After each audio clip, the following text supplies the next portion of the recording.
Salam sehat, Bapak Ibu, Sobat Muda yang berbahagia. Oke, pada kesempatan kali ini saya ingin membuat konten YouTube tentang bagaimana kita melihat sisi-sisi sebuah keberhasilan atau kegagalan. Tentunya dalam sebuah organisasi, dalam sebuah perjuangan, dalam sebuah pertandingan, apalagi yang namanya final Piala Dunia ini ya, semua pihak pasti ingin menang. Nah, bagaimana kita melihat semua itu? Tentu banyak faktor.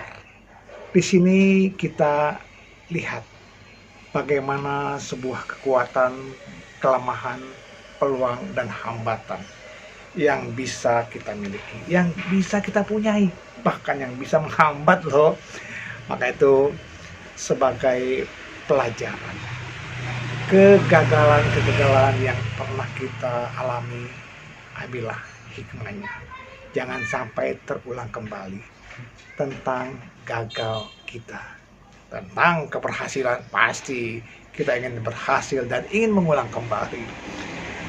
Bapak Ibu Sobat Muda, sebelum lebih jauh saya mengangkat kisah ini, saya akan angkat sebuah kitab suci daripada syair 193 yang berbunyi demikian.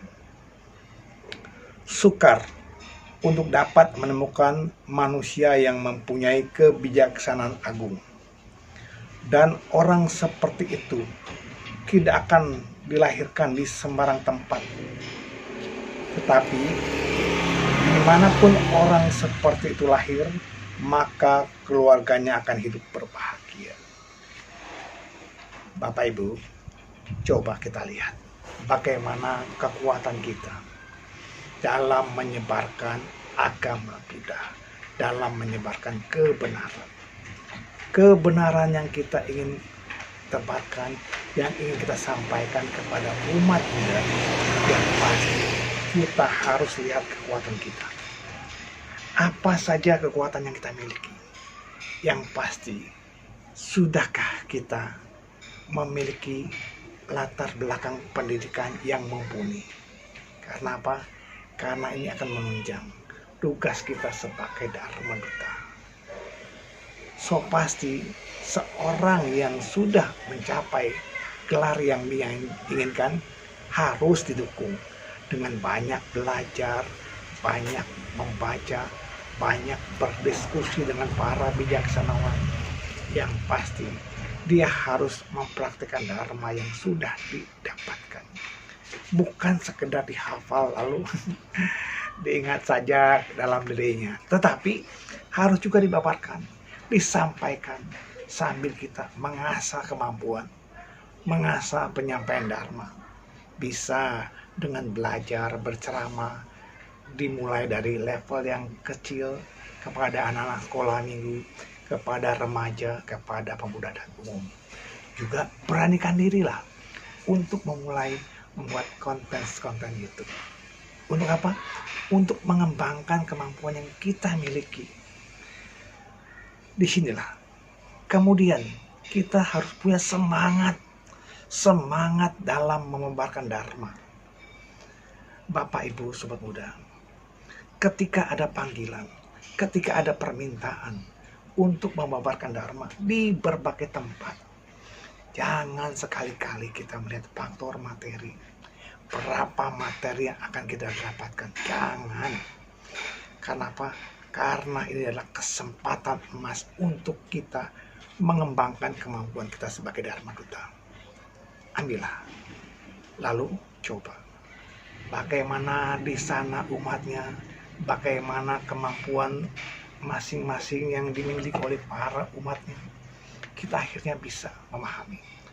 Oh, di sini umatnya senang dengan paparan dharma melalui diskusi. Di sini, di sana begini, di sana begini. Saya pernah suatu ketika mendapat sebuah pertanyaan yang saya nggak bisa jawab. Namanya belajar, no problem. Kita angkat kembali. Oh Bapak Ibu, nanti akan saya cari jawabannya dan akan saya sampaikan pada pertemuan selanjutnya. Itu loh. Jadi ada cara kita untuk membangun kemampuan kita. Dan yang terpenting, kekuatan kita bagaimana? Kekuatan kita adalah punya kemampuan untuk menyampaikan bimbingan Dharma dengan berbagai macam gaya, dengan berbagai macam cara, agar pendengar, agar umat mampu memahami apa yang kita sampaikan. Ini sebuah kekuatan yang harus kita bangun. Bagaimana? Belajar, belajar, dan belajar. Banyak tantangan. Semakin kita terasa, semakin kita tertantang, akan semakin kita mau menggali pengetahuan baru. Kemudian, apa yang jadi penghambat? Kelemahan. Kita pun harus pelajari kelemahan. Misalnya ya, kelemahan secara usia. Usia. Fisik kita kan menurun ya dengan bertambahnya usia. Oh, sekarang saya ini sudah pelupa. Karena sudah memiliki daya ingat yang kurang baik, yang kurang kuat, buatlah catatan kecil atau mungkin dengan media-media yang bisa membantu. Misalnya dengan menggunakan PowerPoint. Ini kita bisa terbantu dengan adanya urutan materi yang akan kita sampaikan, adanya hiburan, adanya lagu. Ini bisa membantu untuk mengingatkan kita terhadap materi yang akan kita sampaikan. So pasti ini adalah kelemahan yang harus kita tutupi dengan banyak belajar melalui catatan kecil. Kemudian fisik kita bagaimana ya, ketika menerima tempat yang jauh-jauh, tentu kita harus mempersiapkan fisik. Jangan lupa isi perut dulu. Karena apa? Untuk menunjang kesehatan.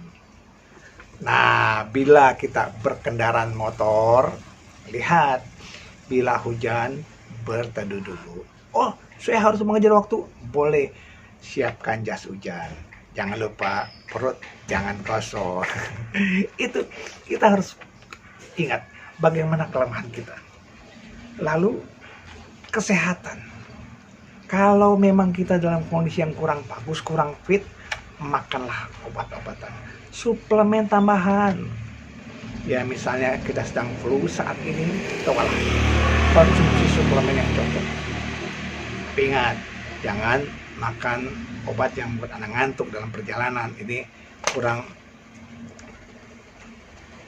baik ya. Jadi kita berharap perjalanan kita pun dengan kita yang tubuh sehat, akhirnya kelemahan tadi bisa kita tutupi. Kemudian Bapak Ibu Sobat Mulia yang berbahagia, kita pelajari peluang. Apa peluang-peluang yang kita miliki ketika menjadi Dharma Duta? Tentu adanya permintaan umat-umat pengurus wihara dari majelis lain, dari orang-orang yang belum kita kenal, dari pihak-pihak yang belum kita ketahui.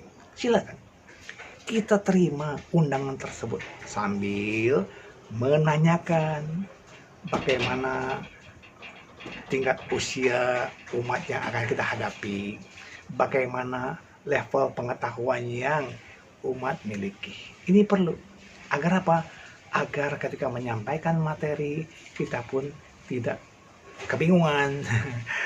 Alangkah baiknya bila para Dharma Duta juga bertanya tentang materi yang pernah disampaikan di tempat tersebut. Agar apa? Agar kita tidak mengulangi materi yang sama. Tentu kita belum tahu ya bagaimana umat-umat di situ sudah tahu atau belum materi yang akan tersampaikan. Lemparkanlah, tanya jawab. Inilah kita bisa melihat peluang-peluang yang kita miliki. Manfaatkan agar kita bisa berkembang dan bisa meluaskan wawasan kita di mana kita berceramah. Kemudian yang pasti kita pun akhirnya melihat peluang di mana kita punya kemampuan adalah banyak bidang. Misalnya membebarkan dharma, misalkan menjadi pembawa acara, atau mungkin moderator, atau mungkin Anda sebagai MC. Nah, ini kita jadikan pengalaman. Yang siapa tahu umat di sana pun mengundang kita untuk hal itu. Inilah, makanya kita harus melihat juga hambatan. Hambatan-hambatan apa yang mungkin kita temui? Hambatan yang bisa saja kita temui. Misalnya apa? Jarak yang terlalu jauh. Oleh karena itu, kita harus antisipasi dengan berangkat lebih awal. Siapkanlah, sisihkan waktu, jeda waktu 2 jam sebelum ke lokasi, agar kita tidak terlambat. Ini yang patut kita sikapi. Supaya apa? Supaya pengurus wihara, umat wihara tidak menunggu kita. Karena kita belum datang, padahal acara sudah dimulai. Yang pasti kita pun ketika melihat hambatan-hambatan, oh ini harus dikurangi. Misalnya suara saya kurang besar nih, pinjamlah, mintalah, kondisikanlah agar wihara tersebut menyiapkan sound system. Kalau memang kita memiliki materi di PowerPoint di laptop kita bawa, lalu siapkan perangkat-perangkat yang menunjang. So pasti ini akan membawa kesuksesan kita. Semoga apa yang bisa kita lihat dari kekuatan, kelemahan, peluang, dan hambatan ini akhirnya membuat kita lebih maju. Yang pasti umat mengharapkan bimbingan Dharma yang bermutu dan tidak membosankan. Semoga uraian singkat ini membawa manfaat buat kita semuanya. Salam dalam Dharma, Namo Buddhaya.